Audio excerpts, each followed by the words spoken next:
주안교회 성도 여러분 안녕하세요. 신희진 전도사입니다. 8월 17일 수요일 주만나는 최후 승리를 이루기까지 라는 제목으로 본문은 여호수아 8장 18절에서 29절까지 말씀입니다. 꼬박 하루를 매복했던 군사들에게 드디어 하나님의 신호가 떨어집니다. 오늘 본문을 두 가지로 나누어 함께 묵상하기 원합니다. 첫 번째는 하나님이 예비하신 복병이 있다는 것입니다. 하나님께서 전투의 작전을 명하실 때 아이 서쪽에 5,000명은 따로 매복하도록 말씀하셨습니다. 매복한 군사들은 자신의 자리를 지키며 기다렸습니다. 여호수아와 군사들이 아이성 백성들을 유인해 내온 그때 하나님께서 신호를 주십니다. 18절에서 19절입니다. 여호수아가 손을 들자 숨어있던 복병이 달려들어 아이성을 점령하고 불을 놓습니다. 하나님께서 명하신 복병들이 전쟁의 흐름을 완전히 바꾸어 놓은 것입니다. 복병들을 사용하신 하나님의 승리는 역대하 20장에서도 볼 수 있습니다. 때는 유다왕 여호사밧이 통치하던 시기의 일입니다. 어느 날 모압, 암몬, 마온 사람들이 힘을 합하여 여호사밧을 치려고 옵니다. 이 사실을 알게 된 여호사밧 왕은 하나님께 간구하며 온 백성들과 금식하며 기도합니다. 그러자 하나님께서 여호수아에게 말씀하셨듯 두려워하지 말라, 놀라지 말라 말씀하시며 이 전쟁은 하나님께 속한 것임을 분명히 하십니다. 그래서 여호사밧과 유다 백성들은 전쟁을 나가는데 찬양팀을 가장 앞에 세워서 나가게 됩니다. 그 결과 20장 22절 그 노래와 찬송이 시작될 때 여호와께서 복병을 두어 유다를 치러 온 암몬 자손과 모압과 세일산 주민들을 치게 하심으로 그들이 패하였으니 하나님께서 복병을 두어 대적을 물리치십니다.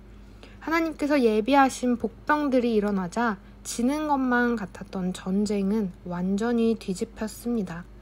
승리를 얻게 되었습니다. 하나님께서는 이 시대에도 하나님의 복병들을 예비하셨습니다.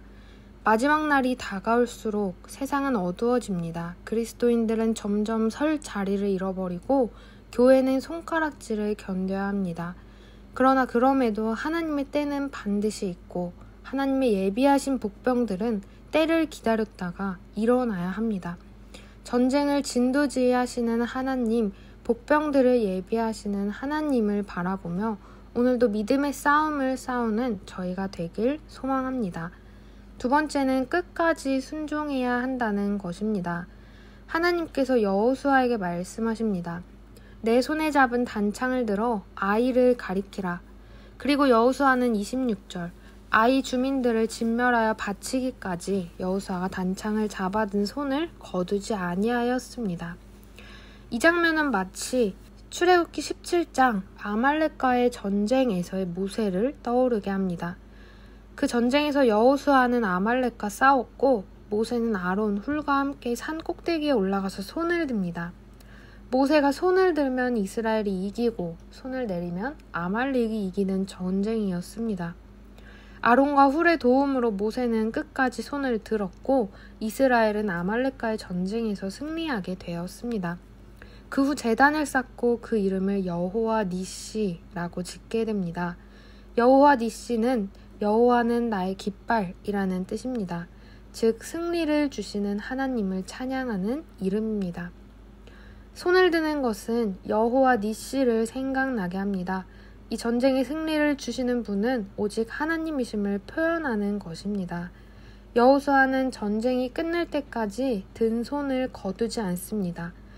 사실 20절까지만 봐도 이미 이스라엘의 승리가 확정된 상태였습니다. 그런데도 끝까지 손을 거두지 않습니다. 끝까지의 신앙이 중요함을 보게 됩니다. 많은 사람들이 교회를 떠나고 신앙을 버립니다. 특히 코로나 때에 더욱 그렇습니다.